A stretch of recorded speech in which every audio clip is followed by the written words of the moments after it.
Hey guys, tonight we step quietly into the cracked marble streets of ancient Rome, a world of grand pillars, distant chants, and unfortunately for you, Shug, some of the most uncomfortable punishments history has ever come up with. You're not a senator, you're not even a citizen, you're just someone who made one tiny mistake.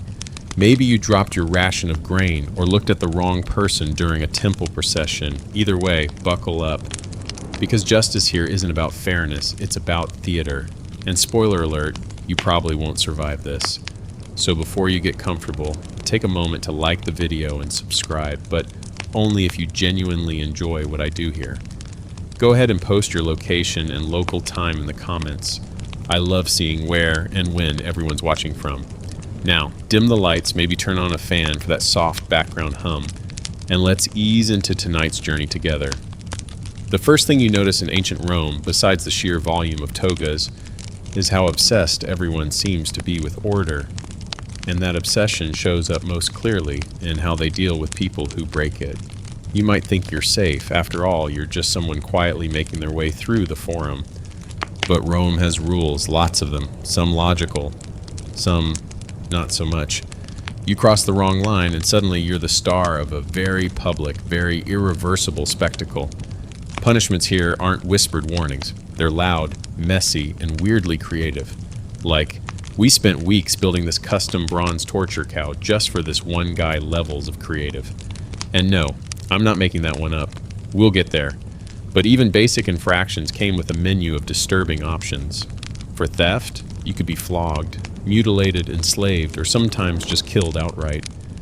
Depends on your status. Roman justice had tiers, like a really dark subscription plan. Citizens, you get the trial package. Slaves, you get the screaming package. And the streets?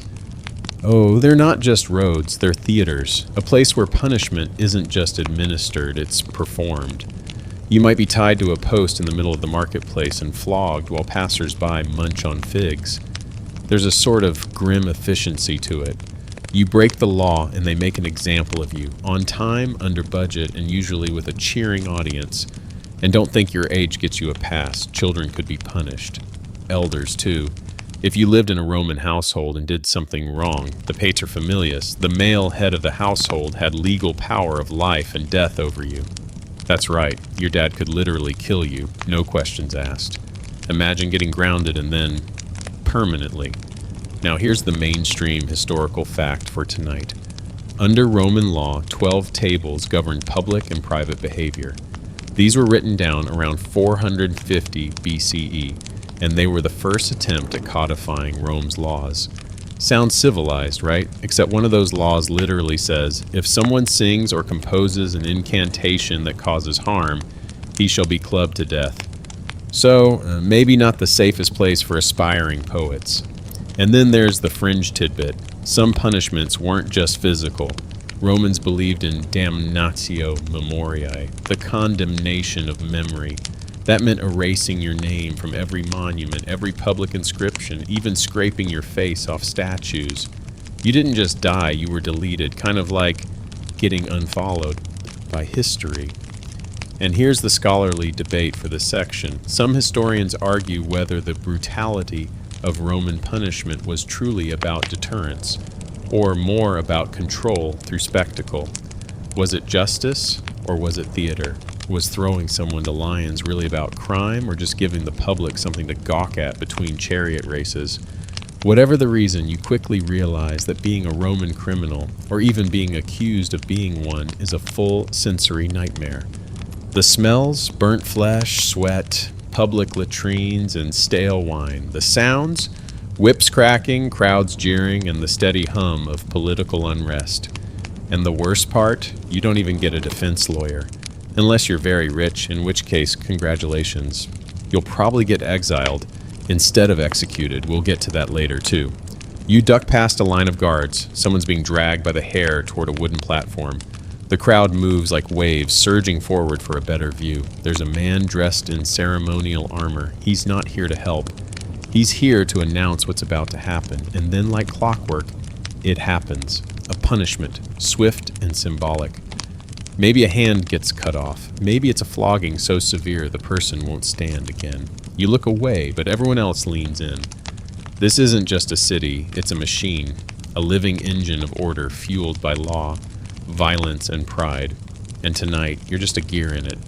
By the time you make it back to your dingy rented room above a fishmonger stall, your ears are ringing, your legs are shaking, and your stomach feels like it might start a rebellion of its own. You lie down, but sleep won't come quickly, because tomorrow, you've got to avoid becoming next. Just maybe avoid the public fountains. A lot of punishments happen near those. You wake up before the sun rises, heart still pounding from yesterday's sights. Rome doesn't exactly let you sleep in, especially when you live in a crumbling insula, where every wall is a shared wall, and every neighbor seems to own at least one loudly unhappy goat. The smell of vinegar, smoke, and fermenting fish wafts through the window slats, and you think to yourself, well, at least I'm not being buried alive today. Except someone is. Not far from where you lie half asleep in a quiet ceremonial chamber beneath the city, a punishment centuries in the making is unfolding. The burial of a Vestal Virgin. And yes, it's every bit as eerie as it sounds. The Vestal Virgins are Rome's most sacred priestesses, sworn to keep the eternal flame of Vesta burning, and to maintain absolute chastity for 30 years. No pressure, right? Just 30 years of purity in a city where even the statues look flirtatious. But if you broke your vow, if you even thought about stepping off that narrow path, Rome wouldn't just frown on you, it would ritually erase you. Now here's where things get specific. Unlike most punishments where blood and public horror are the point, the execution of a Vestal Virgin is quiet, slow, and deeply symbolic. The city couldn't legally spill the blood of a sacred priestess, so instead they built a small underground chamber, just big enough to lie down in, and provided a few symbolic comforts. A couch, a little food, a lamp. It was meant to look merciful. It wasn't. You're led there in a silent procession. No one speaks. You're dressed in ceremonial white, face pale, eyes vacant. And when they close the entrance with earth and bricks, it's not just your body being buried. It's your shame, your story, your name. And the eternal flame still burns. Because Rome always chooses symbolism over sympathy. Mainstream historical fact for the night, the punishment for a Vestal Virgin who broke her vow of celibacy was burial alive. And this happened multiple times in Roman history. The most documented case is that of Cornelia in 216 BCE, buried beneath the Colline Gate for crimes against chastity. The poor guy she was involved with publicly flogged to death, to balance things out. Now for the weird fringe detail. Some accounts suggest that if the woman protested her innocence too much, the priest would interpret signs from birds or thunder to confirm guilt. Imagine being condemned to suffocation underground because a seagull flew left instead of right. As for the open, scholarly debate, was this punishment truly about protecting the sanctity of Rome, or was it a tool for political control? Some scholars argue that condemning a Vestal Virgin often aligned with moments of instability in the empire, as if Rome needed to sacrifice purity to fix its mess. Others think the virgins were easy scapegoats when the flame of Vesta dimmed, literally or figuratively.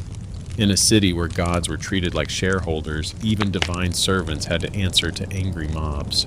You step quietly through the marketplace as this grim ceremony unfolds elsewhere, wondering if those watching feel holy or just entertained. Maybe both. It's hard to tell in Rome. Justice often wears a mask here, part religion, part drama, all show. And yet, despite how brutal it all is, there's a strange order to it. Rome doesn't punish randomly. No, it categorizes you, labels you, and then finds a punishment that fits not just your crime, but your role in society. You're not just wrong, you're wrong in context. A Vestal Virgin doesn't get burned. That would be too barbaric. No, she gets buried quietly, with ceremony, with pretense. Because in Rome, even cruelty is curated. Let's be clear though, the room they buried her in wasn't a room, it was a hole. A sealed hole with enough space to think about your decisions for a very, very long time. The food left behind was symbolic. A little bread, a tiny oil lamp, some milk. Not because they wanted you to live, but because, technically, They weren't killing you. They were letting fate decide. And fate is famously stingy with second chances. You pass a group of gossiping matrons near a fig vendor. One whispers that another virgin might be under investigation. The other crosses herself and mutters something about omens and dry wells. You don't ask questions. In Rome, knowing too much is almost as dangerous as doing too much. Back at the temple, the eternal flame flickers in its basin. No one dares let it go out. If it does, the whole city believes chaos will follow. And if you think Rome isn't superstitious, just wait until we talk about lightning chickens and sacred geese in a few sections. But for now, the lesson is this. Chastity isn't just a virtue. It's a binding contract with terrifying terms and no escape clause. As you walk past the temple gates, you spot a statue of Vesta, her eyes downcast, hands folded. You can't help but wonder, did she ever break the rules? And if she did, who would punish her? Maybe that's the most Roman thing of all, expecting perfection from everyone except the gods. And just like that, the morning bleeds into midday. The sun rises over the tiled rooftops, casting long shadows across the stone. Somewhere far below, the silence of a sealed tomb lingers in the cold ground. You keep walking. The forum is buzzing again. Life returns. Commerce resumes. Someone haggles over fish. Children chase one another between carts. And the city? Unbothered, unchanging. One virgin down, 10 more to go. Tomorrow it'll be someone else's turn to serve or suffer. Because in ancient Rome, justice is never finished. It's only ever paused. You're still shaken from what you overheard about the Vestal Virgin's burial. It clings to your thoughts like the smell of Roman alleyways, persistent and impossible to ignore. But there's no time to linger. Rome doesn't slow down for reflection. It marches forward, sandals stomping and scrolls unrolling. And unfortunately for you, the next punishment on your guided nightmare tour is even stranger.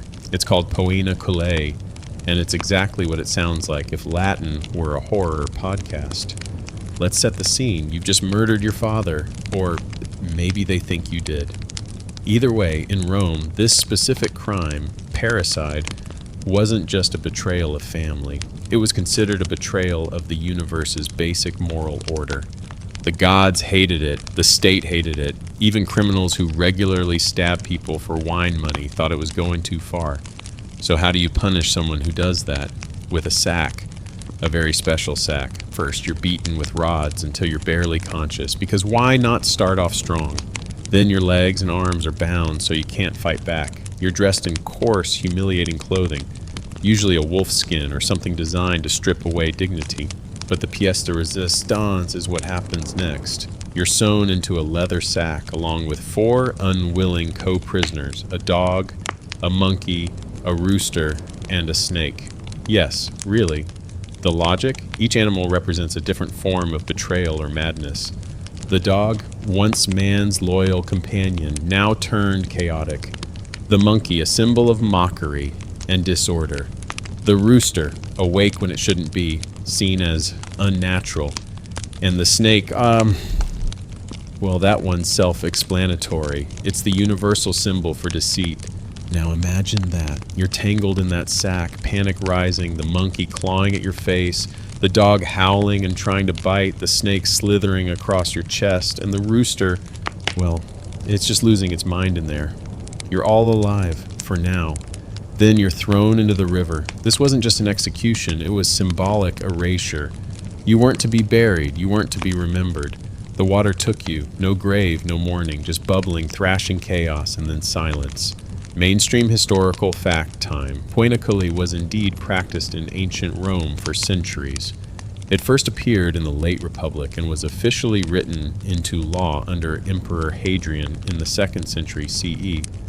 Over time, the selection of animals varied, but the snake was a constant. Even the Byzantines later revived this punishment, because apparently, horrible sack death never really goes out of style. Now for the fringe tidbit. Some scholars believe the animals weren't always alive. There are scattered, deeply disturbing accounts that suggest dead animals were sometimes used, perhaps due to logistical issues. That changes the tone quite a bit, doesn't it? Less of a wild panic, more of a soggy, haunted house in a bag. As for the scholarly debate, Historians are still unsure whether the point was symbolic punishment or public deterrent. Some argue that because these executions were often private and hidden from view, they serve more as a metaphysical ritual, an offering to the gods of order. Others insist that the mere story of the sack was enough to keep families from turning on each other. After all, if you're even thinking about killing Dad, a screaming monkey in a bag might make you think twice.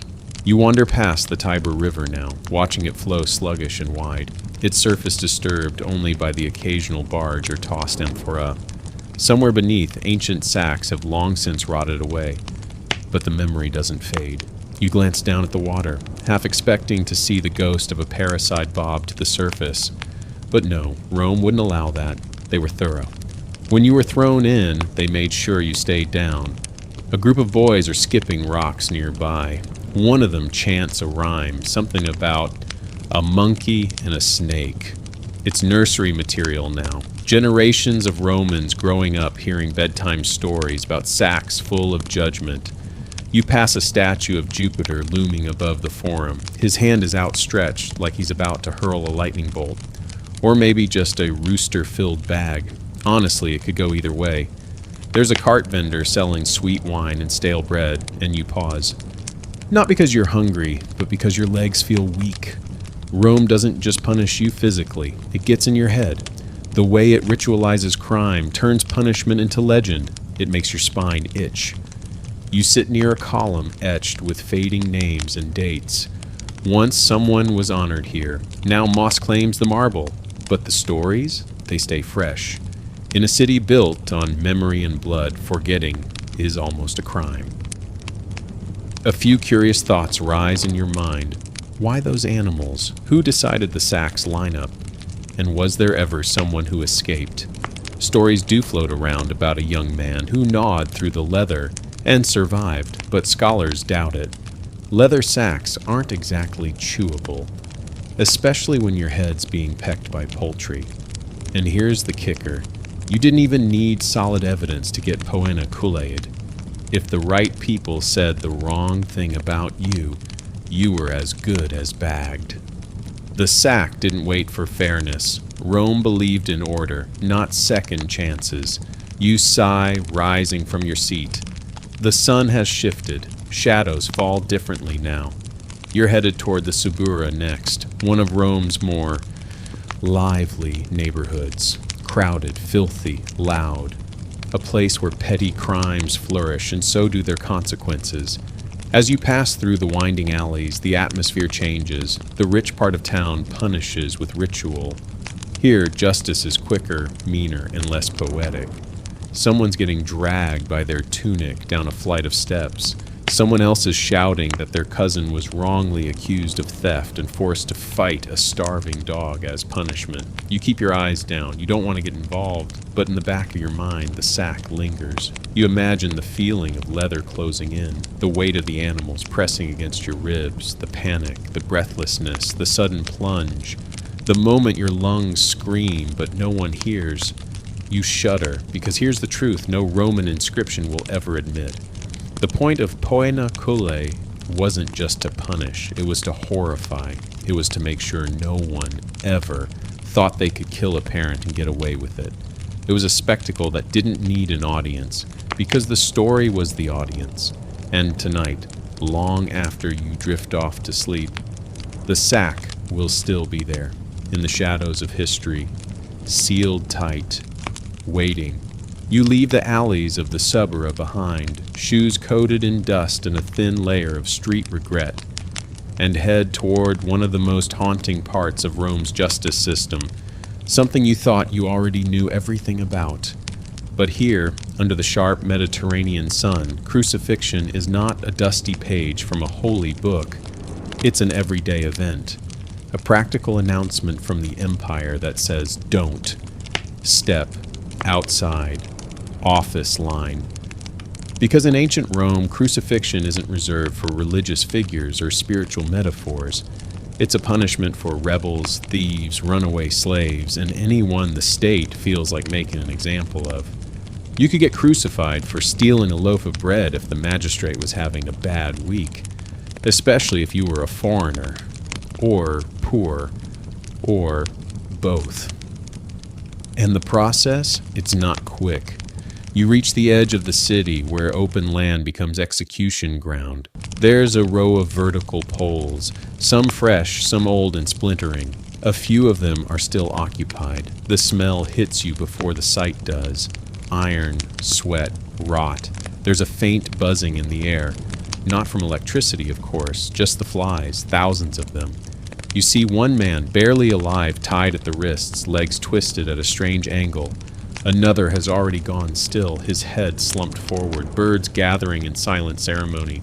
A Roman guard nearby scratches his arm lazily and sips watered wine. This isn't rare, it's routine. Mainstream historical fact. Crucifixion was widely used by the Romans as a public execution method designed to prolong suffering and maximize humiliation. Victims were often forced to carry their own crossbeam through the city, a psychological punishment before the physical one. The practice reached its gruesome peak during the suppression of rebellions, such as the one led by Spartacus in 71 BCE, where over 6,000 slaves were crucified along the Appian Way. That's not legend, that's math. But what many people forget, or maybe just try to forget, is how carefully Rome engineered this punishment. You weren't nailed up instantly. First, you were flogged, not with a little switch, but with a flagrum, a whip tipped with metal hooks and bone fragments. It didn't just bruise, it tore, ripped muscle from bone. It was designed to weaken you, not kill you outright, so you'd last longer on display. Then came the march. You'd carry the patibulum, the crossbeam, through the streets while people hurled insults, stones, and occasionally leftovers. You'd pass temples, markets, children, all while your body leaked blood and dignity in equal measure. Once at the site, you'd be nailed or tied to the beam. Contrary to popular art, most victims were tied at the arms and ankles, not nailed through the palms. Nails were expensive, tying took longer, and the longer you lived, the better the example you made. Now here's your fringe tidbit for the night. Some evidence suggests that crucified bodies were not always left to rot. In certain cases, especially for Roman citizens or those with wealthy families, the body could be taken down and buried properly. But slaves, foreigners, rebels, they stayed up. Buzzard buffet until nature took its course. As for the scholarly debate, historians still argue about the exact method and posture used in crucifixion. Was the cross a T shape or a traditional plus? Were feet nailed side by side or one over the other? Did victims suffocate or bleed to death, or was it a slow, spiraling collapse of organ failure from hours or days of agony? The Romans didn't leave behind a manual, just bones, and not many of those. You find yourself standing still now, watching the wind tug gently at a cloth tied to a low post. The guard raises an eyebrow at you. You look away. Best not to appear too interested, but how can you not be? Crucifixion in Rome was more than punishment. It was messaging. It said, "This person defied us, and look where that got them." You didn't have to attend a public trial. Just walk by the road. The crosses told the story. And in a city that built its identity on conquest and control, that story was repeated often. And here's the worst part. Sometimes they let people linger. For days, the sun blistered skin. Birds pecked at eyes. Insects nested in open wounds. You could hear the moaning echo through the hills if the wind was right. Some people begged for death. Others cursed the crowd. One man supposedly sang hymns until his throat swelled shut. The guards found it annoying. You keep moving, shoes crunching gravel. The path curves uphill, and from the summit you can see the city sprawl below. Temples glowing in the light, aqueducts arcing through neighborhoods, forums humming with commerce. It's all so alive. And yet here on the edge, death is a constant whisper. The cross isn't just wood, it's Rome's exclamation point. It's full stop. You sit beneath a dusty olive tree, catching your breath. A cart passes by carrying a moaning prisoner. You can't tell if he's been flogged already, or if that's just how he always sounds. Doesn't really matter, his future's nailed in. In the distance, you hear a child ask her mother, "Why do they leave the bodies up so long?" The mother doesn't answer, just hurries the girl along, eyes down. But the real answer? Because forgetting is dangerous, and Rome never wants you to forget who's in charge. You touch the bark of the tree beside you, rough, splintered. It reminds you too much of what you just saw. You look down at your palms, then your feet, just skin, for now. And just like that, the moment passes, the wind shifts, the flies buzz louder. A raven squawks overhead and flaps toward the next pole. You stand, time to leave this hill behind, but not before casting one last glance at the crosses. You try not to count them, but your eyes can't help it. 1, 2, 3, 6. 6 stories ending slowly. 6 warnings written in bruises and bone. Tomorrow, the poles might be cleaned. New ropes added, nails checked. Rome is nothing if not efficient. You take the long road back into the city, moving from the edge of death to the beating heart of Roman society.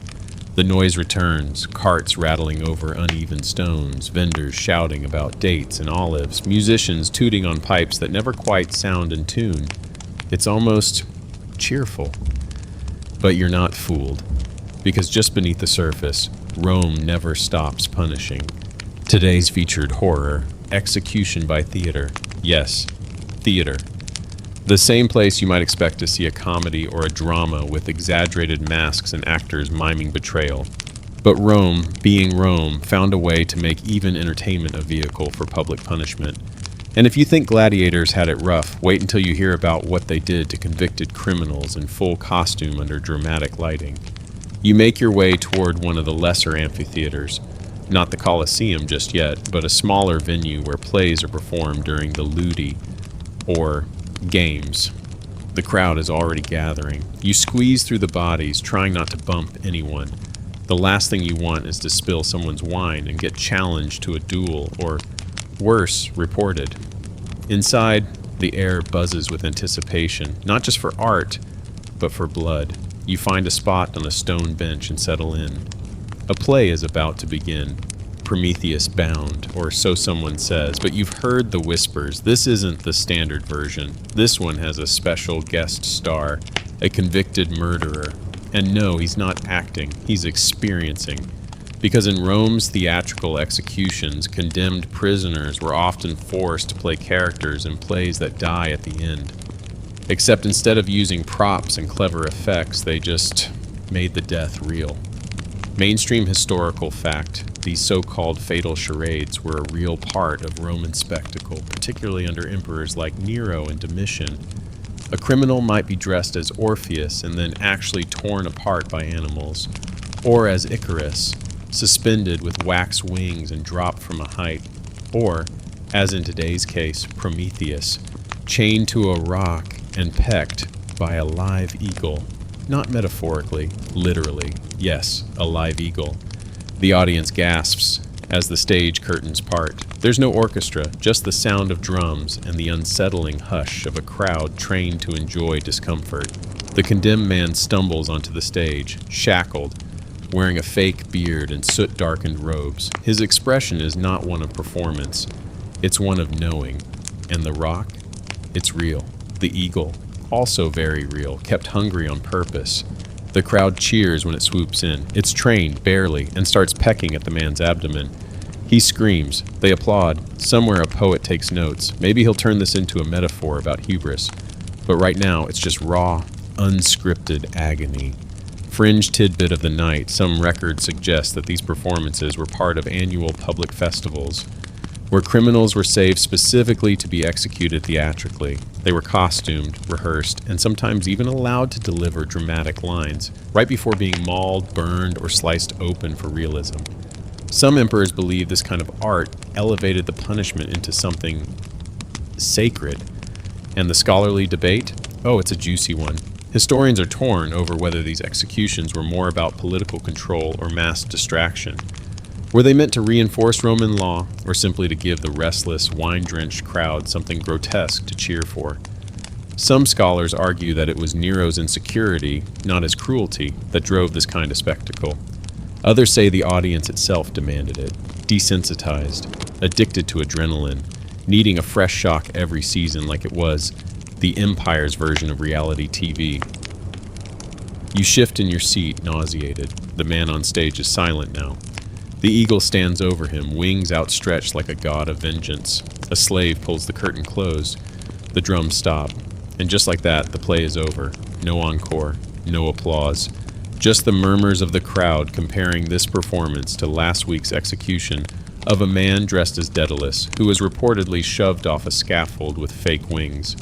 Someone says today's eagle wasn't as good. Another says the blood was more believable.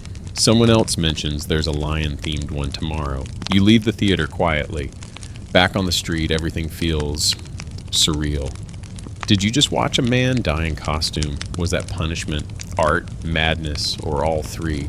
Rome doesn't care what you think. You pass a group of children playing with wooden swords. One of them pretends to fall over dramatically, tongue lolling out, and the others laugh. You don't. Down the road, you see a merchant hanging masks on a stall, tragic, comic, grotesque. One of them has a twisted grin carved in and painted blood red. You don't ask what play it's for, because deep down, you know. In this city, masks don't hide pain, they decorate it, and there's a cruel genius to it. By turning punishment into performance, Rome blurred the lines. Victim or villain, execution or entertainment, it's all the same under the torchlight. One minute you're watching a myth, the next you're part of it, and when the curtain falls, the blood doesn't wash away. It sinks into the stage. You walk faster now, eager to escape the arena's echo. But it follows, in the way people laugh too loudly, in the way vendors yell about fresh dates, like they weren't just cheering death, in the way a city this beautiful can be so heartless. You think about what's next, the Colosseum, the burning bull, the crocodile pits. You're not even halfway through Rome's repertoire of imaginative horror. But for tonight, you've had enough theater, because there's nothing fictional about what you just saw. And in Rome, curtain calls don't always come with applause. You wake the next morning with a strange weight in your chest, like you've carried something home from the theater, a heaviness that clings to your ribs. The city's roar is already in full swing, filling the air with shouting vendors, creaking carts, and the metallic ring of distant hammering. Rome doesn't take rest days, and neither do its punishments. Today, you're headed to the Colosseum. It's hard to avoid. The Flavian amphitheater looms above the city like a giant grinning mouth, its arches yawning open, inviting in tens of thousands of spectators who all seem eager for a taste of something dramatic. You follow the flow of the crowd through the dusty streets, passing jugglers, pickpockets, and old men selling stale bread with stories baked into the crust. As you approach, the shadow of the Colosseum swallows you whole. It's enormous, an engineering marvel with seats for 50,000 Romans, a retractable awning system, and underground chambers known as the hypogeum, where gladiators and animals are stored like party tricks. You feel small, and that's the point. This place wasn't built for you. It was built for power to perform itself. Today's event isn't just a gladiator match, it's a spectacle. You've heard the rumors. It's one of the Emperor's special games. And when that happens, you know two things. One, you're going to see something you've never seen before. Two, someone's going to die in a very specific, very creative way. You take your seat in the stone bleachers, far from the noble shade, but close enough to see the sweat. Drums roll, trumpets blare, and from the depth of the arena, a gate swings open. A man steps out, not armored, not a gladiator, a criminal. His crime? Arson, they say, or treason, or maybe just bad luck and bad friends. The crowd doesn't care. He's playing a role now, whether he wants to or not. The sand has been prepared in advance, painted in swirls to resemble waves. And on the far side of the arena is a mock shipwreck. Planks, ropes, a broken mast. There's also a costumed figure standing with a trident. This is going to be a reenactment of the myth of Scylla and Charybdis. Someone explains. You blink. What? Mainstream historical fact. The Colosseum wasn't just used for animal fights and sword duels. It hosted elaborate mythological reenactments known as fatal reenactments or mythological executions, where condemned criminals were killed as part of a stage show. These included live-action versions of Greek myths, like Icarus falling from the sky or Hercules slaying a beast. In one reported case, a man was dressed as Orpheus and mauled by trained animals during a musical performance. Fringe tidbit: some of these events required massive preparations. Historical sources suggest that on certain days the arena was actually flooded, using a complex aqueduct and drainage system to stage mock sea battles called nomachii. Real boats, real combatants, and real deaths. The logistics alone are staggering, and yet Rome pulled it off just to entertain people between chariot races and executions. You shift uneasily in your seat as today's reenactment begins. The man playing the criminal is shipwrecked on the mock raft. Actors playing sea monsters, well, kind of, appear. But then the real punishment starts. A trap door opens and a wild animal, today a leopard, is released. It's hungry, it's scared, and it has been trained to run at the scent smeared on the condemned man's costume. The crowd roars, the man runs. There's no script from here. He stumbles, tries to climb the fake mast, slips, and falls. The leopard reaches him and pounces. The death is not fast. The crowd loves it. You don't. And here comes the scholarly debate. Was the Colosseum's use of spectaculum puini, spectacular punishment, meant to enforce moral behavior or simply act as public catharsis? Some historians argue that these mythological executions were Rome's way of warning citizens, don't play God, don't defy fate, don't mess with the empire. Others believe it was pure distraction, state-sanctioned bloodletting to keep the masses entertained while politics collapsed quietly in the background. You lean forward, elbows on knees, trying to make sense of what you're seeing. But Rome doesn't care if it makes sense. Rome cares that you watch. The arena crew rushes out with long poles to herd the leopard back into its pen. The remains are swept away with rakes and covered in fresh sand, like it never happened. A horn sounds. Next scene, a group of costume prisoners are led out dressed as mythological kings, each with a backstory of hubris and betrayal. A catapult is rolled into place. You don't stay. You leave the Colosseum as the next act begins, pushing past the rows of cheering citizens, ignoring the vendors selling souvenir tokens with the emperor's face and the word virtus, valor, etched across them. Valor has nothing to do with this. Outside, the light is almost too bright. You squint up at the clear sky, trying to let the sun burn away the images you've just collected. It doesn't work. You walk past a pair of guards playing dice. One laughs as he mimics the way the criminal tried to run. The other rolls his eyes and says he liked last week's lion better. Every time you think you've seen Rome at its worst, it digs a little deeper. You find a quiet place behind a public bathhouse and sit on a broken step. The city hums around you. Laundry flaps on nearby rooftops. A group of children toss pebbles and argue over who gets to be Hercules. You want to forget, but you can't. Because the Colosseum isn't just a place. It's a system, a machine built to grind spectacle into memory. And somewhere in that arena, buried beneath layers of blood and sand, are stories no one ever asked to be part of. You wonder, if someone told a future generation about today, would they believe it? Would they think the myths were real or the deaths were pretend? Would they think Rome was majestic? Or just really, really good at lying with style? You close your eyes just for a moment and the sound of the crowd returns, echoing through your skull like distant thunder. It'll be back tomorrow, and so will the show. You don't want to walk anymore.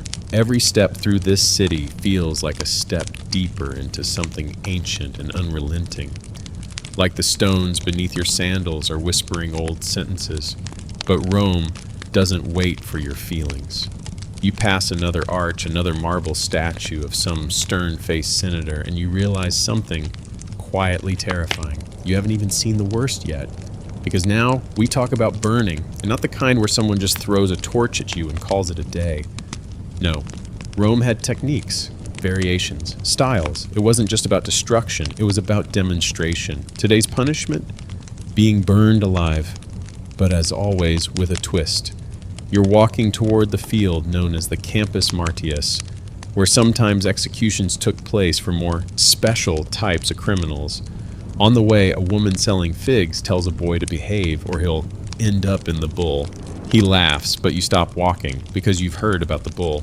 Let's start with the mainstream historical fact. One of the most infamous Roman execution devices was the brazen bull, originally from Sicily but adopted by Romans because, well, they never met a horror. They didn't want to upgrade.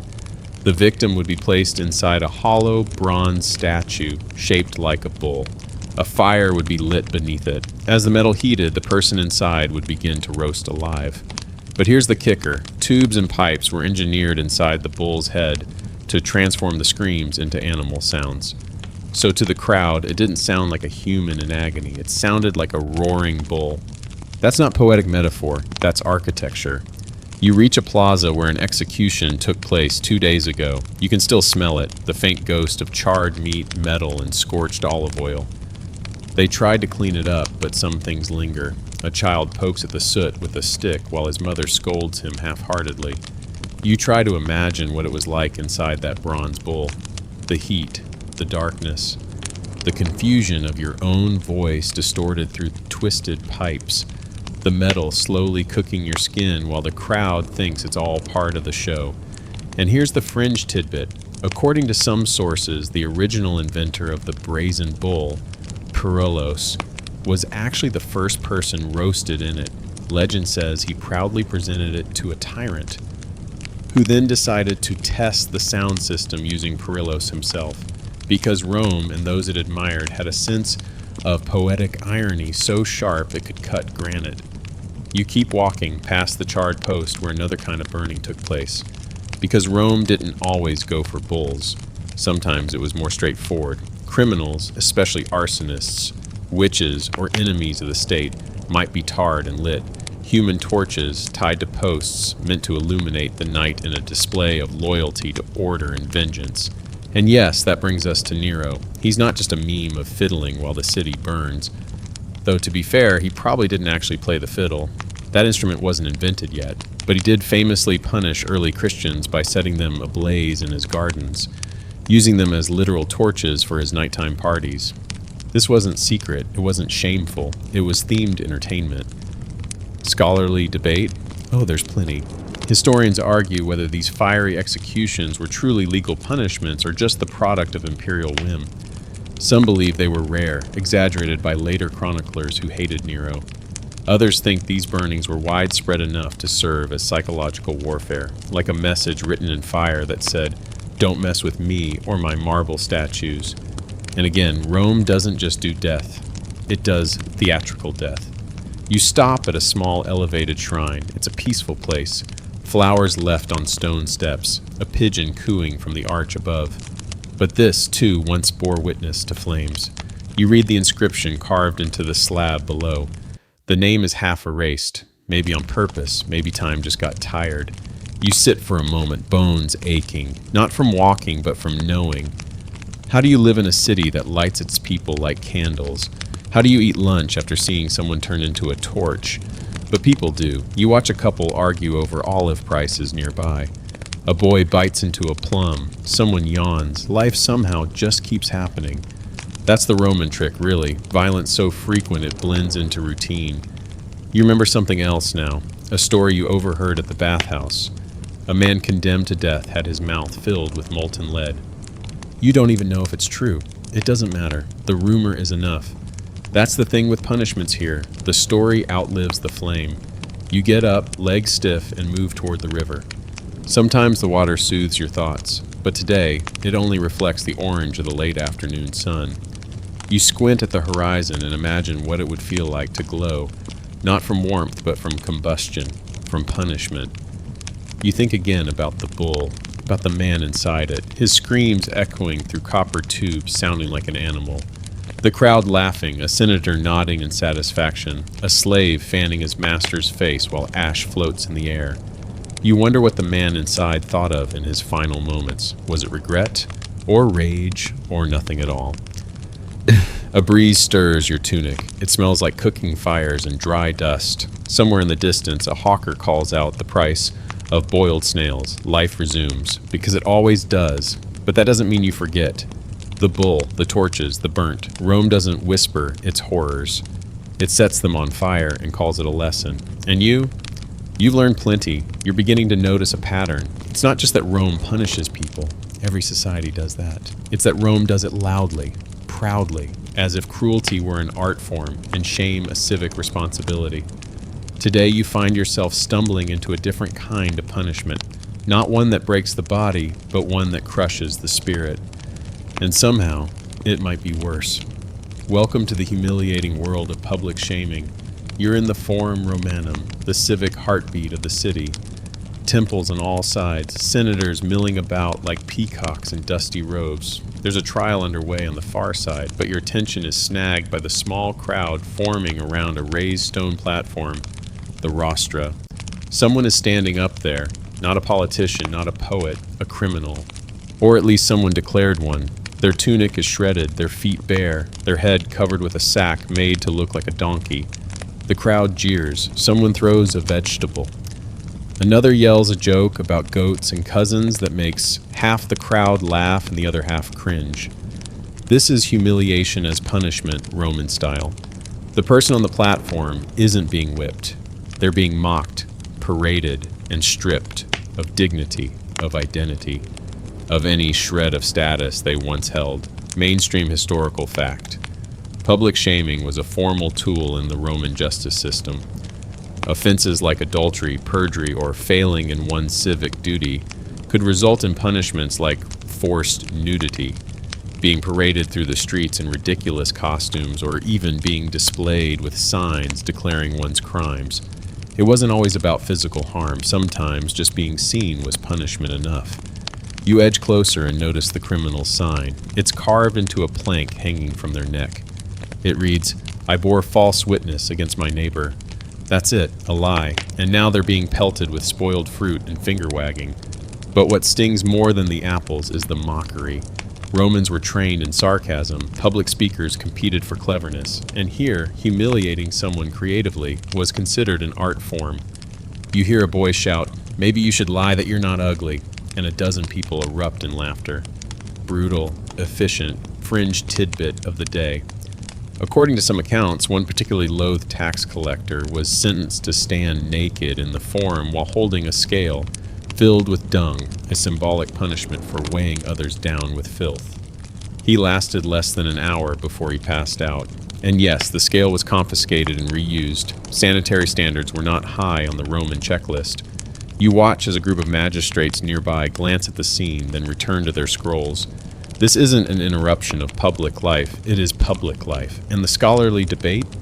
Well, this one's hotly contested. Was public humiliation genuinely effective at reforming behavior, or was it just Roman theater in another disguise?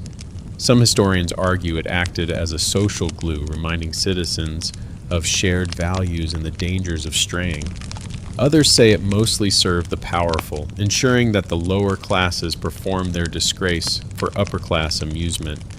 You start walking again, trying to shake the feeling of discomfort, but you don't get far before another scene grabs you. A woman, young, maybe 20, is being led through the marketplace by guards. Her hands are bound, her hair has been shaved, her dress has been dyed purple, not the royal kind, the mocking kind. People hiss, others laugh. You ask a vendor what she did. "She danced at a funeral," he says with a shrug. Too suggestively, you blink, dancing. But in Rome, especially for women, modesty was law. And even a breach of decorum could lead to a public spectacle.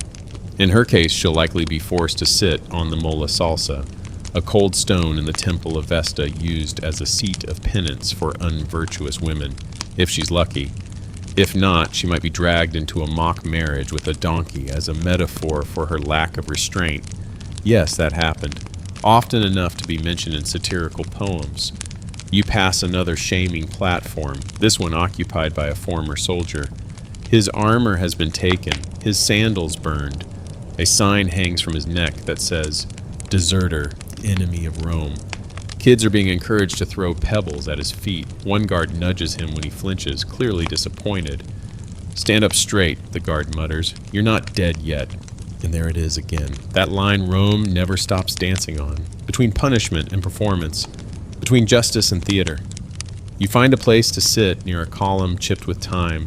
A stray dog lies beside you, tail twitching in sleep. You close your eyes just for a moment and try to imagine what it would feel like. To be watched, mocked, spat on, remembered only for your shame. Would it fade, or would it cling like oil to your name, coating every whisper for the rest of your life? Because in Rome, public memory is long. Statues can be melted, buildings collapse, but gossip, that's forever. You recall another case, the story of a nobleman caught cheating on his wife. His punishment? He had to stand in the middle of the Senate floor wearing nothing but a tunic made of fish scales. The symbolism? You stink like your lies. It was cruel. It was hilarious. It made the rounds in poems, graffiti, and dinner party jokes for decades. Humiliation was currency. The more creative, the better. And if you ever thought you were safe, think again. A few wrong words, an unpaid debt, or a failed ritual, and you could be the next person standing barefoot on that stone, wondering when the tomatoes would start flying. You rise from your seat and walk toward a small alley lined with laundry. A woman hangs clothes, humming softly. Her son plays nearby, using a clay figure to mock a donkey-headed man. She scolds him gently, then glances at you and shrugs. "It's how they learn," she says. You nod, because it is. Rome teaches through spectacle, through shame, through fear. And what it teaches best is how to watch. You leave the forum behind, but it doesn't leave you. Not really. You carry the laughter in your ears, the looks in your memory, the signs in your imagination. And tomorrow, when someone new is led to the platform, you'll remember the woman with the shaved head, the soldier with the empty eyes, the boy with the clever insult, and somewhere deep down you'll wonder, if it were you, how would they laugh? You wake with a dry mouth and sore legs, the kind of fatigue that doesn't come from walking, but from watching, from knowing too much. Rome weighs heavier with each punishment, each day, each echo of laughter that shouldn't have followed a scream. You've seen burning, crucifixion, theatrical death, and public shame, but today you learn that Rome's cruelty wasn't just about spectacle. Sometimes it came gift-wrapped, because today we talk about exile. And if that sounds gentle, like sipping wine on a coastal island while thinking about your mistakes, remember this is Rome, nothing here is gentle, not really. Exile in Roman law was called relegatio, or exilium, and it came in several flavors, some voluntary, some forced, some polite, others not so much. You find yourself near the Senate building this morning, watching a curious procession. A man in an expensive toga, finely embroidered with a face like a deflated mask, is being escorted by a pair of lictors. Not in chains, not beaten, but definitely not allowed to look anyone in the eye. He's been exiled, not by mob, but by decree, a senatus consultum, a decision by the Senate. His name was once spoken with respect. Maybe he even gave speeches here. Now, he's leaving the city forever. Not with violence, but with paperwork and shame, mainstream historical fact. Exile was a formal punishment in Rome and could range from mild to severe.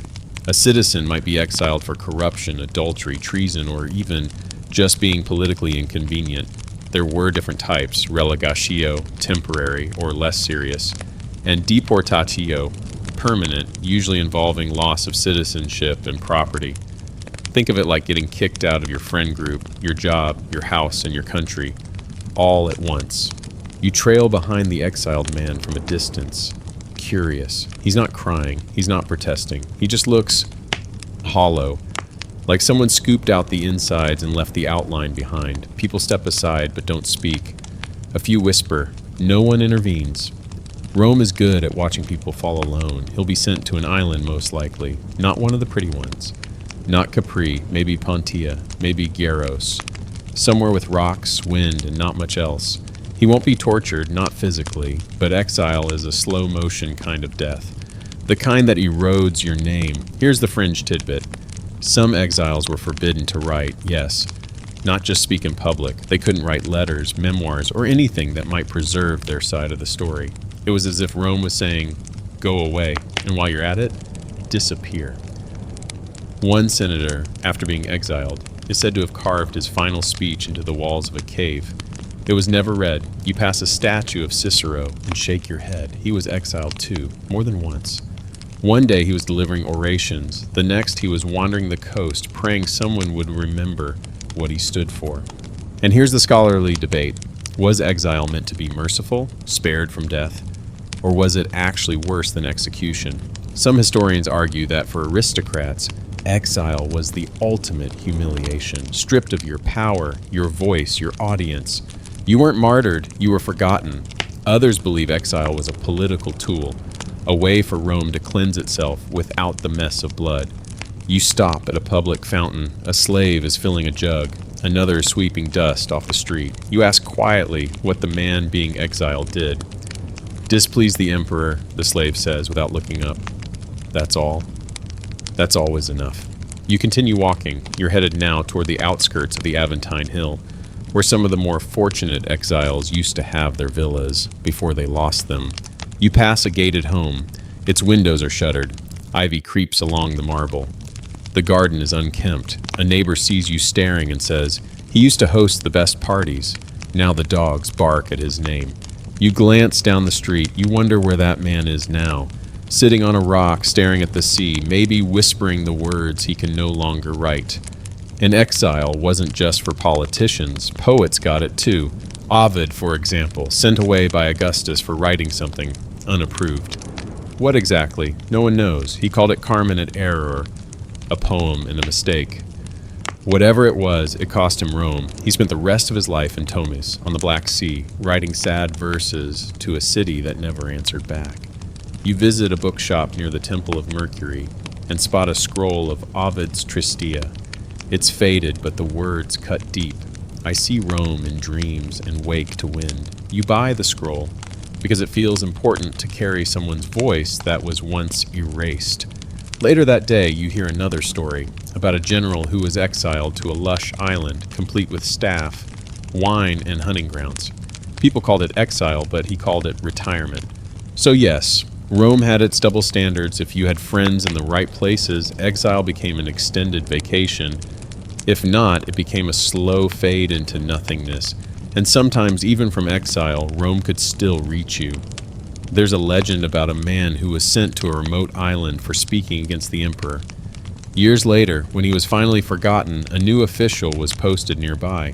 He reported the exile's presence. The emperor, surprised he was still alive, ordered his execution, just to finish the paperwork, because Rome never really lets go. You walk past another procession, this time someone returning from exile. A woman in faded robes, no guards, no fanfare. She looks like a ghost wearing her own name. People avoid her gaze. Some turn their backs. Being allowed to come back doesn't mean anyone wants to see you again. You sit on a low wall overlooking the Tiber. Boats pass slowly. Somewhere across the water, another island waits, maybe with olive trees, maybe with snakes. You don't know, but you do know this. Exile doesn't scream, it whispers, and sometimes that's worse. Because in Rome, silence doesn't mean peace, it means absence. And absence hurts. You'd hope today might offer a break, a punishment less cruel, less creative, something dull and forgettable. But no, Rome doesn't run out of ways to remind you who's in charge. And today's lesson is brutal in a different way. Because if you thought slaves were just spectators to Rome's punishments, you were very, very wrong. They were the main event. You wake near the edge of the Aventine Hill, where the streets are narrower and the voices lower.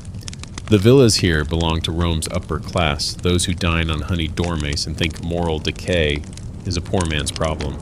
Slaves sweep the thresholds at dawn, feed the mosaic fish in courtyard fountains, and light incense for gods they don't believe in.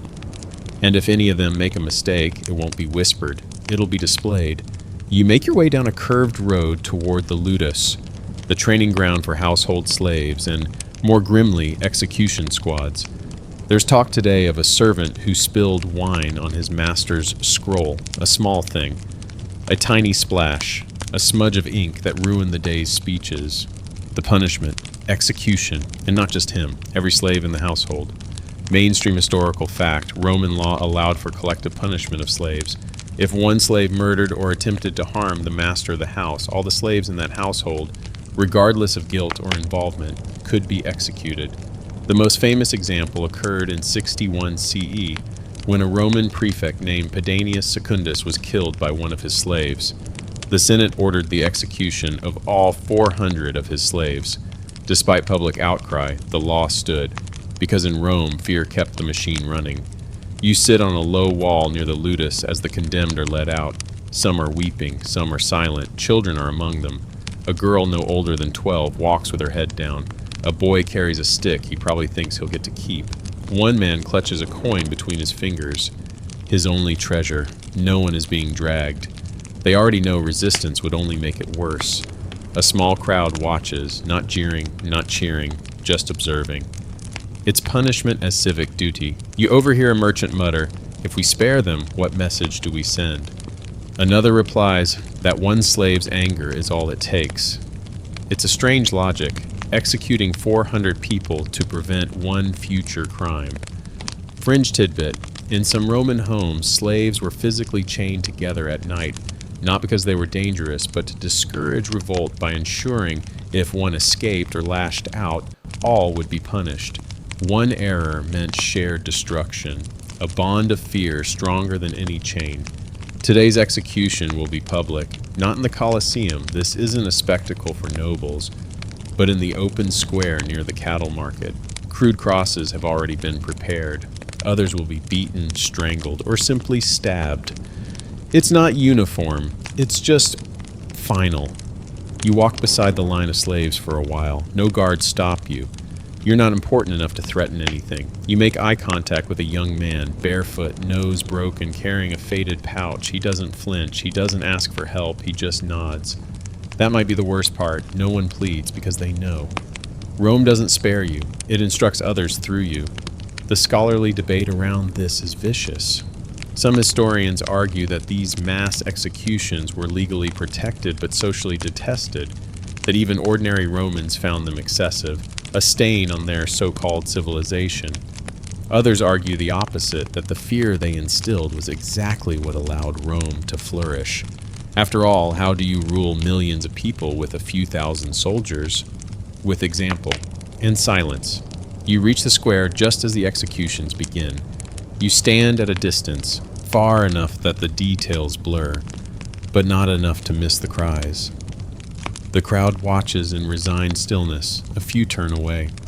One woman vomits in the gutter and then wipes her mouth and continues watching, because this is Rome, and Rome doesn't look away. A man nearby recites a quote, "Let them die that the others may serve." You don't know who said it first. Maybe everyone, maybe no one. You leave the square before it's over, but the noise follows. You end up in a bathhouse, not to clean, but to hide. The steam and the echoes are a strange comfort. A few senators lounge nearby, fanning themselves. One is bragging about how his slaves line up every morning to kiss his sandals. Another complains that his newest slave speaks with a Greek accent and too much intelligence. You grit your teeth. Someone asks, "How many slaves do you own?" You say nothing. Because in Rome, silence is survival. You leave the bathhouse by the back. The alley is quiet. A stray dog rummages through a pile of scraps. A woman hangs laundry from a second-story window. Her arms are thin. Her robe is plain. You recognize her. She's the wife of a freedman, someone who used to be a slave and bought his freedom. They say he saved for 20 years, coin by coin, until he could buy not just his liberty, but a patch of dirt to grow lemons on. And now, his son is in the Senate. So yes, there are ways out, but not today. Today was about reminding everyone watching what happens when a slave steps outside their role, when they act on grief, or anger, or accident, or anything that makes them human. You sit on a worn bench in the fading afternoon sun. A fruit vendor calls out his prices. A boy plays with a carved wooden lion. The sky glows gold over the temples. Rome is beautiful and terrifying. And tonight, somewhere in the hills, smoke from a pyre will rise, and the names of those who burned will never be spoken again, because Rome is good at forgetting, unless forgetting would be inconvenient. Then it remembers, loudly. You don't go out at dawn today. You lie still on a rough cot in a rented room above a fishmonger's stall, listening to the familiar symphony of Roman morning life. Street sweepers scuff in the cobblestones, merchants unloading amphorae of oil, the distant mutter of a donkey refusing to cooperate. But underneath it all, there's something else. A drum beat. Faint. Slow. Rhythmic. You know that sound by now. It's not music, it's not festival, it's military. Today, Rome punishes its own. The Roman army was one of the most disciplined fighting forces in history, and you don't get to that level by handing out participation trophies. Discipline wasn't just encouraged, it was enforced, with precision, with ritual, and with a coldness that even the gods would wince at. You drag yourself up and follow the sound, weaving through alleys until you find them, rows of soldiers standing in tight formation on the Campus Martius. Their armor gleams, their faces don't. There's no shouting, no chaos, just rows of jaw-clenched men waiting to see who doesn't make it out alive. A centurion steps forward and raises a scroll. Names are called. One man stumbles forward, eyes wide. Another is shoved from the line. A third tries to protest, but falls silent when the centurion draws his vine staff and cracks it across the man's shoulder. These men have been found guilty of cowardice in battle, or desertion, or insubordination, or simply being in the wrong place when morale failed. And now they face the ancient, awful ritual of decimation. Mainstream historical fact: decimation was a punishment used in the Roman army, most famously during the Republic. If a unit was found guilty of collective failure, like fleeing battle or mutiny, every 10th man was chosen by lot and executed by their comrades, not by officials, not by strangers, by their fellow soldiers. The crowd is hushed as the lot begins. Stones are drawn from a helmet, one marked, 9 blank. The man who draws the marked stone, no appeal, no delay. He kneels, and the other 9, his friends, his brothers in arms, are handed blunt clubs. What follows isn't quick. You can't look away. It's not clean, like a beheading. It's not fast, like a sword. It's deliberate. Rome didn't just punish failure. It made you feel it. Through your knuckles, through your nightmares. Fringe tidbit: some commanders, wanting to avoid the logistics of full decimation, ordered a partial version, executing 1 in 20, or even just the ringleaders. But others, like Crassus or Augustus, were known for sticking to the original rule, even if it meant breaking the spirit of the legion, because nothing rebinds broken loyalty like shared horror. You look around at the rest of the soldiers. No one is cheering. No one moves. The silence is heavier than armor. One man visibly trembles. He's not even in danger today. But it doesn't matter. Everyone's imagining the day their name is drawn. Every 10th, no rhyme, no reason. And here comes the scholarly debate. Was decimation effective military discipline or psychological overkill? Some historians argue that it kept units tight, loyal, and alert. Others claim it destroyed morale, breeding paranoia and trauma that never left the legion. Records show that after a decimation, legions often performed better, but also had a spike in desertions. You tell me which matters more. You step back as the executions conclude. The bodies are dragged aside, not buried here. They'll be dumped later, in a pit outside the city. No rites, no names carved into stone. You failed Rome. Rome erases you. Nearby, a young recruit vomits behind a pillar. His commanding officer gives him a sharp look but doesn't stop him. Everyone here understands. Rome may call it justice, but your stomach knows better. You walk toward the edge of the camp where another punishment is unfolding, one less lethal, but no less cruel. A soldier accused of theft is being fusturiumed. That means he's tied to a post and beaten with sticks by his unit until he's either unconscious or dead. It's not decimation, but it's close. The message is the same. Rome eats its own when necessary. You overhear a grizzled veteran mutter to another, "Better to fall on a spear in Gaul than face justice in Rome." You believe him. You leave the camp and wander the edge of the Tiber, trying to forget the sound of clubs hitting bone. The water laps at the stone embankment, gentle and constant. You sit for a moment and watch it flow, trying to imagine how something so soft could run through a city this hard. But there's no escaping Rome.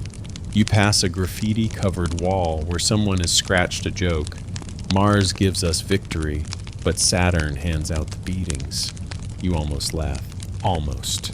Later that day, you find yourself outside the Praetorian barracks, the elite Imperial Guard. Even they aren't immune. A young guardsman has been accused of falling asleep during watch. His punishment? Scourging in front of his peers. He's tied to a post, arms outstretched. A whip made of knotted leather waits nearby. Mainstream fact: Roman soldiers could be flogged, demoted, have their rations cut, or be forced to stand all night holding heavy objects as punishment. One common trick was to strip them of armor and make them stand at attention for hours while others marched and trained around them. You watch as the whip cracks. Once, twice, 10 times. The guardsman bites down on a stick. His eyes water, but he doesn't scream. Not here.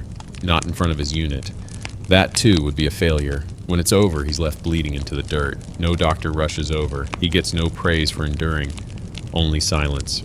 You walk back through the city as twilight falls. The torches are being lit. Smoke rises from chimneys. Somewhere, a child sings off-key. Somewhere else, a soldier lies awake, wondering if tomorrow he draws the marked stone. Rome's punishments for its soldiers weren't just about disobedience. They were about control, because Rome feared rebellion more than anything. A loose soldier with a blade and a grudge, that was more dangerous than any barbarian, so it crushed you before you could even dream of rising. And yet, in all its cruelty, the machine worked. The legions conquered the known world, and they did it terrified. Not of the enemy, but of Rome. You reach your cot again, shoes dusty, head full. Somewhere in your bones you still hear the drumbeat. 1, 2, 3, 4. Every 10th, always waiting. You try to sleep, you really do. But Rome is loud, even in the dark, not just in noise, but in memory. Even when the city falls quiet, your mind replays the rhythms of cruelty, clubs pounding, whips cracking, laughter echoing in stone corridors.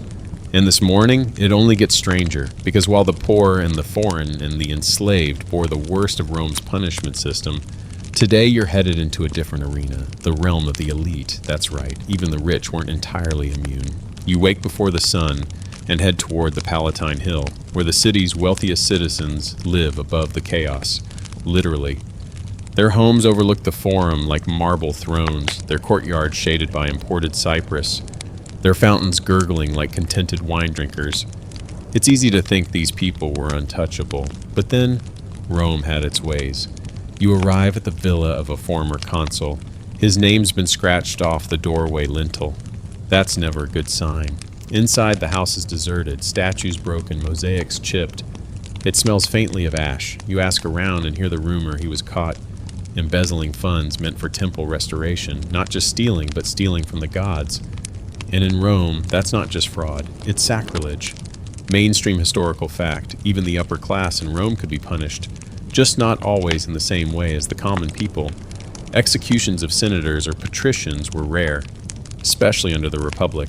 More often, they were sentenced to exile, had their property seized, or were subject to damnatio memoriae, the official erasure of their name and achievements from public record. You pass a group of men gathered outside the Curia, the Senate building. One of them is whispering about a former praetor who's now living in obscurity outside Capua. He was lucky, someone says. Could have had his eyes put out. Apparently, that's happened too. The fringe tidbit, in rare cases, especially under emperors like Caligula or Domitian, nobles were subjected to theatrical punishments as public warnings. One story tells of a senator accused of plotting against the emperor. He was forced to walk naked through the forum wearing a garland of flowers, while being pelted with figs and dung, before being quietly strangled at nightfall. Symbolism mattered, even in humiliation. You reach the Temple of Saturn, where a trial is being held, of sorts. It's not a courtroom exactly, but a hearing. A wealthy landowner stands before a panel of magistrates accused of harboring slaves who participated in a minor uprising. His defense is polished, dramatic, maybe even convincing. But who can tell he's going to lose? Not because he's guilty, because someone wants him to lose, and that's one of the elite's greatest fears. Not the law itself, but being outmaneuvered by it. In a world where reputation is currency, losing favor with the wrong person can mean losing everything. You follow the landowner later as he walks down the steps, head high, jaw tight. There's a quiet shame in how the crowd parts for him. They respect the robe, but not the man. Whispers cling to his back like smoke. He won't be executed, but he will be ruined. And that's the elite version of torture.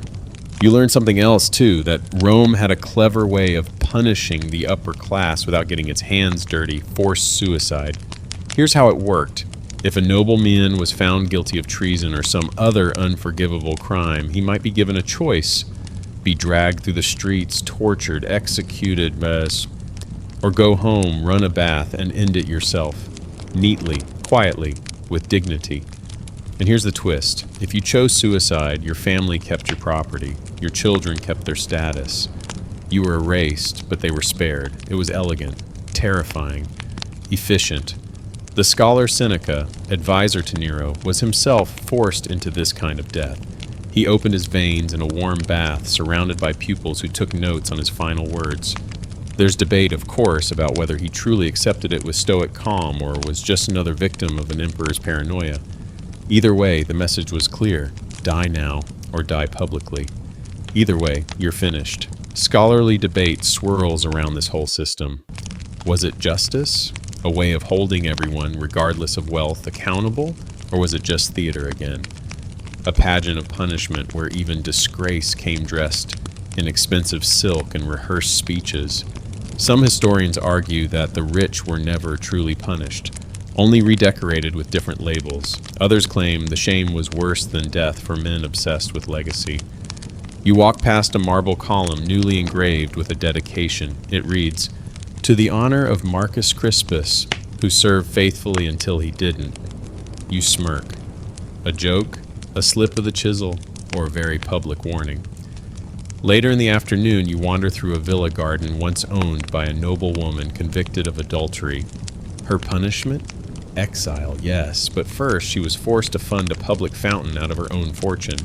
Her name is etched in the stone, but not in praise. It reads, "Paid for by Julia, whose judgment was lacking. Thousands drink from it daily, a monument not to her generosity, but her shame. And even in death, the upper class wasn't safe. If you crossed the emperor, your tomb could be defaced, your portrait smashed, your titles revoked, your memory condemned. Damnatio memoriae wasn't just symbolic, it was physical. Names scraped off temples, statues decapitated, achievements reassigned to others. You didn't just die, you were edited. You sit by a broken statue near the baths of Agrippa, staring at a headless figure. Was he once great or guilty, or both? You'll never know. That's the point. Rome understood something chilling. To destroy someone's legacy is to kill them twice. A senator walks past you, robes fluttering, nose lifted. You wonder what crimes he's gotten away with. Then again, maybe he's one misstep away from a poisoned cup. Maybe that's why he looks over his shoulder every few steps. At the tavern that night, a group of citizens pass around a scroll listing recent deaths in the Senate. They play a game, guessing who died honorably and who was encouraged to die. You listen in silence. The line between justice and elimination is thin here, so thin it might just be ink on parchment. You return to your room as the city quiets. A dog barks in the distance. Somewhere a nobleman writes his final letter. Somewhere else a family carves a name off a tombstone. Because in Rome, even marble forgets, eventually. You wake to a sky that feels unusually still. The air hangs heavier. Even the birds seem quieter. Rome has its moods, and today's feels ominous. Because this morning, the talk in the streets isn't about theft or arson or treason. It's about animals. And no, not the ones napping under carts or nibbling fig leaves near the aqueduct. We're talking about the carefully starved, furiously enraged beasts Rome used as a punishment method all their own. Because when the empire wanted you really dead and wanted everyone to remember it, they didn't just stab you or throw you in a sack. They threw you to lions, or bears, or leopards, or in some truly strange cases, crocodiles. Today's event is called a damnatio ad bestias, condemnation to the beasts, and it's one of the most well-known, deeply disturbing punishments ever cooked up by Roman imagination. And yes, you're going to see it up close. You head toward the Colosseum again, though this time, there's no mythological reenactment, no plays, no clever symbolism. This is raw. This is punishment at its loudest. You push your way through the entrance arch, past the usual vendors hawking barley cakes and vinegar wine. The crowd is different today, less festive, more hungry. These aren't theater goers. These are citizens craving justice in its most primal form. The condemned are already being let out, 10 of them. Some in rags, others still wearing the remnants of their work tunics. One walks with a limp, another keeps muttering prayers. None of them are armed. They won't need weapons. Because they won't be fighting, they'll be running. Mainstream historical fact, damnatio ad bestias was used extensively during the imperial period of Rome. Criminals, Prisoners of war, and especially early Christians, were publicly executed by being thrown to wild animals. These events were designed to be both a punishment and a performance. Victims were often unarmed, tied up, or dressed in costumes to match the animal that would kill them, for added dramatic effect. Today, it's a mix. A few will be released into the arena to be chased by panthers. One man, accused of sacrilege, is being tied to a post. Word is he insulted the cult of Isis. His punishment? Death by crocodile. Yes, a crocodile. You stare in disbelief as a wheeled cage is rolled out. Inside, the beast lies still, its eyes slitted like jade knives. It's been transported all the way from Egypt just for this event. It looks out of place, confused. But that won't matter soon. The fringe tidbit. Rome had special venaciones, or animal hunts, where exotic creatures were paraded and killed for sport. But sometimes the animals weren't killed. Sometimes they did the killing. Elephants were trained to crush skulls with a single step.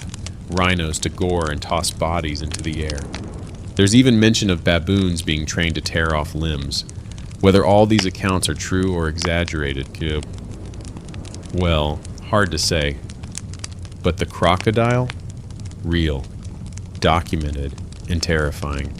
The crocodile is released. It slithers forward, slow and heavy, more curious than aggressive at first, but then it senses the man on the post, smells the blood already trickling from where his wrists are tied. The crowd begins to chant, and suddenly it lunges. You look away. Most don't. In another part of the arena, two men try to run. A gate opens and a pair of leopards emerge, sleek, fast, beautiful. The men make it maybe 20 steps before one is tackled. The other, he gets farther. Far enough that for a moment the crowd starts cheering, hoping he might escape. He doesn't. A lion is released from another gate, and in an instant, hope turns to silence, then applause. And here's the scholarly debate. Was damnatio ad bestias truly punishment, or was it something darker, a sacrificial act, a ritual? Some scholars suggest it functioned almost like ancient blood magic, spilling human blood in front of the gods and the people to cleanse the city.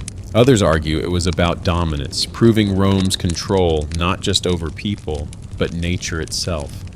After all, if you can tame a lion, you can tame rebellion, right?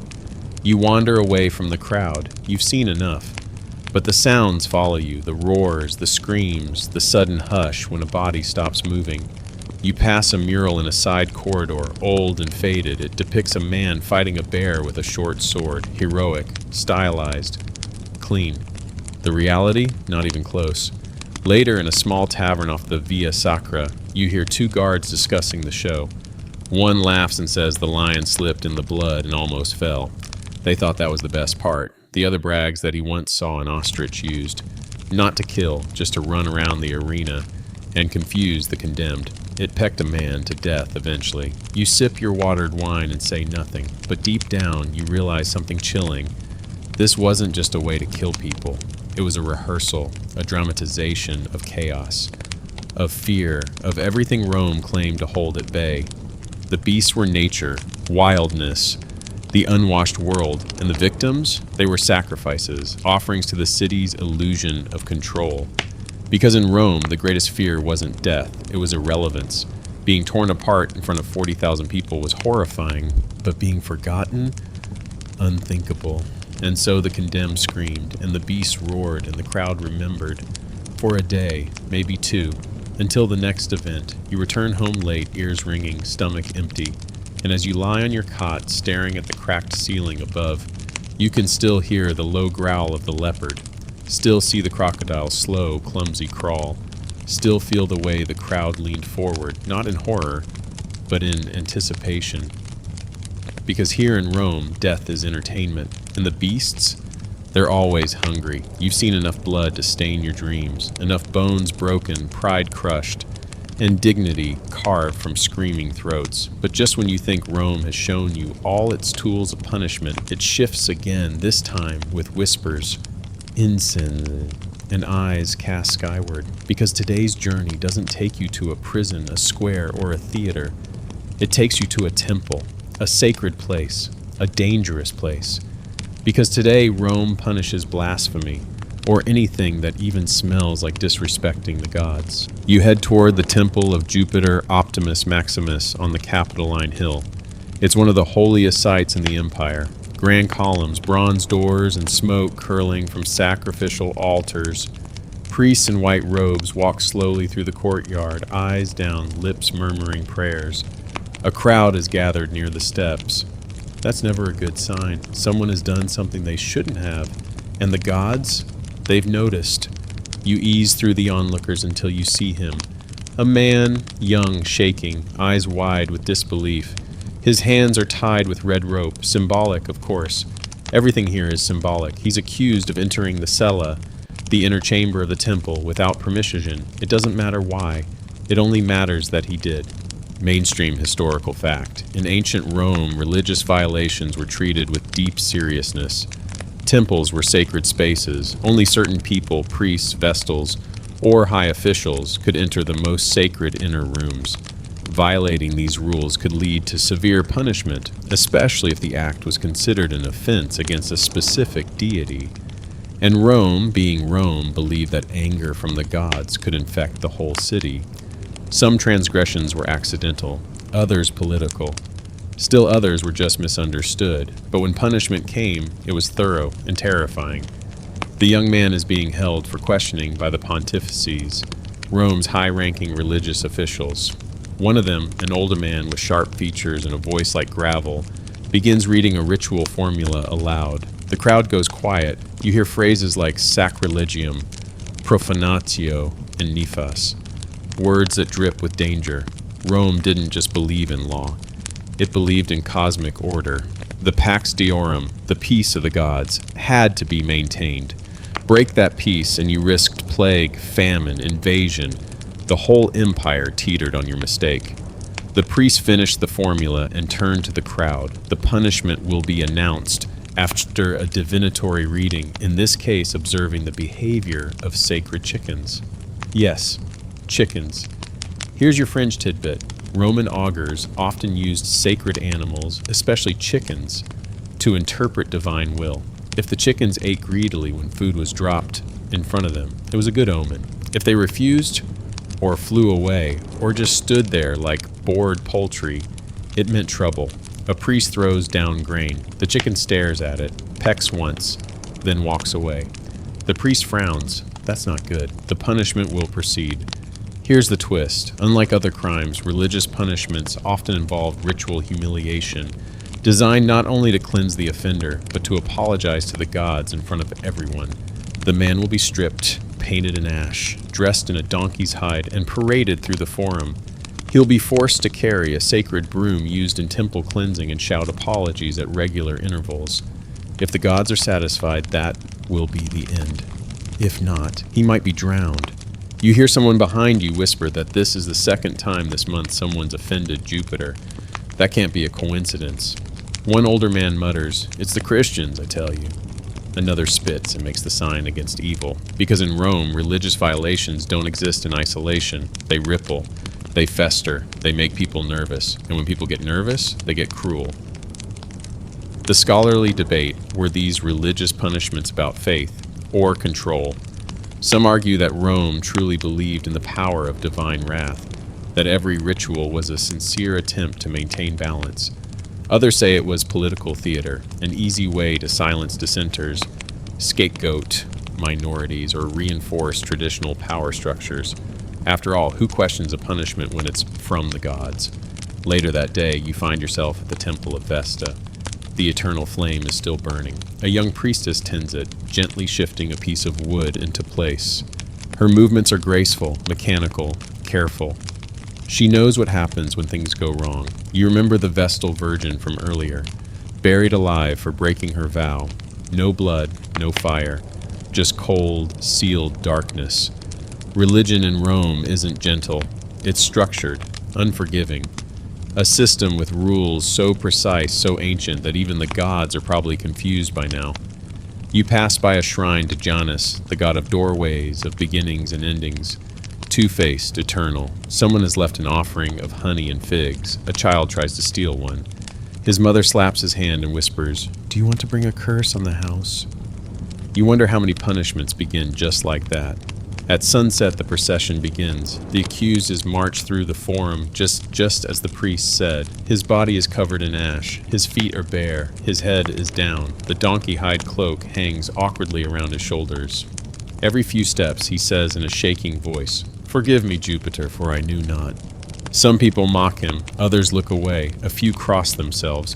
He passes the Senate steps. No one stops him. Rome is letting the gods decide now. When it ends, the man is taken to the river, not for drowning yet, but to be left in the care of priests who will wait for omens, a lightning strike, an earthquake, a pestilence, any sign that the gods are still angry. If nothing happens, he'll be allowed to live. But his name, his dignity, gone. You sit on the edge of a public fountain, feet aching, heart heavier than ever. You've seen people torn by beasts, burned in bulls, crushed by shame, and beaten by brothers. But this is invisible violence, a punishment that infects not just the body, but the soul. You wonder how many people faked devotion just to stay safe. How many gods were honored out of fear, not love. How many prayers were whispered through clenched teeth. Because in Rome, religion is law, and breaking it means being erased in both worlds. You don't even flinch when you hear the shouting anymore. By now, it's just part of the Roman soundtrack. Like carts rolling over stone, dogs barking at shadows, or children pretending to be gladiators with sticks and overconfident swings. But today's shouting isn't from a performance. It's not from the Forum or the Baths or even the Colosseum. Today it's coming from the Senate, and it sounds panicked. You pick up your pace, weaving through toga-clad men and sandal-footed messengers, drawn toward the rising energy near the Curia Julia. A group of magistrates rush past, red-faced, clutching scrolls and shaking their heads. There's tension in the air, sharp and crackling. Not political, not rhetorical. Something has gone wrong, or more accurately, someone. A man has been caught tampering with a sacred augury. Details are unclear, but it involves falsified bird omens, a rigged election, and a priest bribed with a barrel of imported Cyprian wine. The consequences? They're still arguing, because Rome is unraveling, and when Rome unravels, it punishes with chaos. You slip into the back of a crowd that's gathering near the Temple of Concord. The Senate doors have been thrown open. Inside, voices clash like swords. Old men pound marble benches. Names are shouted, titles mocked, laws questioned. But outside, the people watch, wait, whisper, because they've seen this before, and they know what comes next. Rome is not gentle with itself when it's afraid. When the city feels unstable, it doesn't calmly correct, it doesn't compromise, it lashes out. You remember the stories. In times of unrest, punishment became less symbolic and more immediate. Men accused of conspiracy were thrown from cliffs without trial. Women suspected of poisoning were forced to drink their own mixtures. Slaves were crucified just to prove a point. You sit beside a statue of Minerva, half broken, her shield cracked. An old woman selling figs mutters beside you. It's happening again, like in the old days. You ask what she means. She spits into the dust. Justice without order, punishment without proof.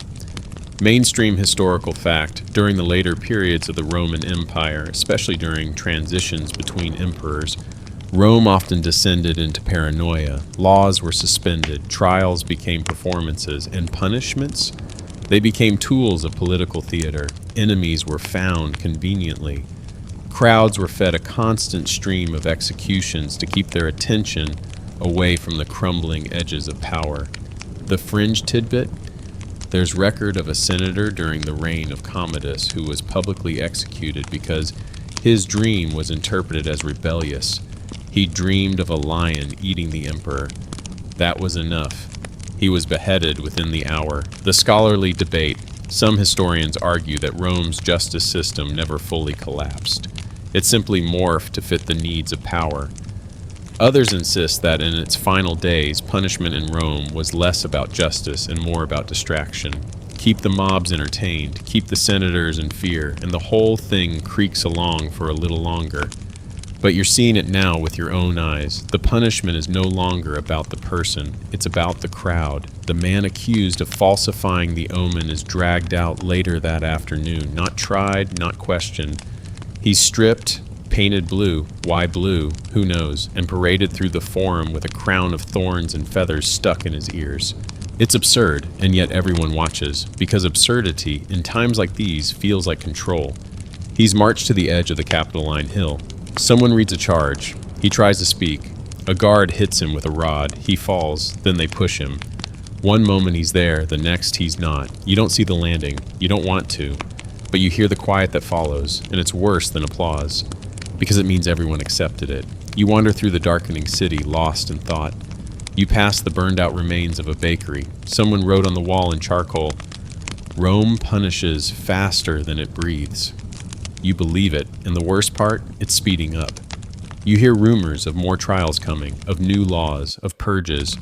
People whisper about informants, about senators turning on each other, about priests faking omens to buy time. You remember what someone said weeks ago, Rome never kills just one person, it kills the idea of them too. Tonight it feels like Rome is trying to kill the idea of itself. You pass a man crying beside a broken statue of Mercury. His hands are bleeding. You don't ask why. You don't stop. You keep walking until the city is quieter, until you reach your cot, your corner, your piece of shadow. You lie down, and as sleep begins to pull you under, you realize something. The worst punishment in Rome, it wasn't burning, or crucifixion, or the sack, or the lion. It was being Roman when the empire started to crack, because then every breath was borrowed, every word was watched. Every step could be the last, and you never knew what law would matter, or which one would kill you. Word count, 1,256 wind down, final soft ending, 300 words. Now, let's slow down, let the noise of the city fade, quiet the roar of the crowd, the clatter of sandals on stone, the shouting of magistrates, the howling of animals, the awful final gasps of those punished in fire or silence or spectacle. You're not there anymore, not in the Forum, not in the Colosseum, not on the hill with the crooked crosses. You're here, safe, still. The air is gentle again, the lights low. Let the memory of those marble streets slip into the dark. Let the names, the laws, the rituals fall away like worn robes at the end of a long performance. Because that's all Rome really was in the end, a stage. A play with too many actors and too much blood. You've walked through its darkest corners. You've heard its punishments scream and rattle and pray. And now, you can leave them behind. Let your body sink a little deeper into rest. Feel the weight in your chest begin to dissolve. Inhale once more, slow and quiet. And let your mind float. There's no judgment here. No whip. No flame. Only breath. Stillness. Sleep. You've survived another night in ancient Rome, and now the city can fade. Because your story continues tomorrow.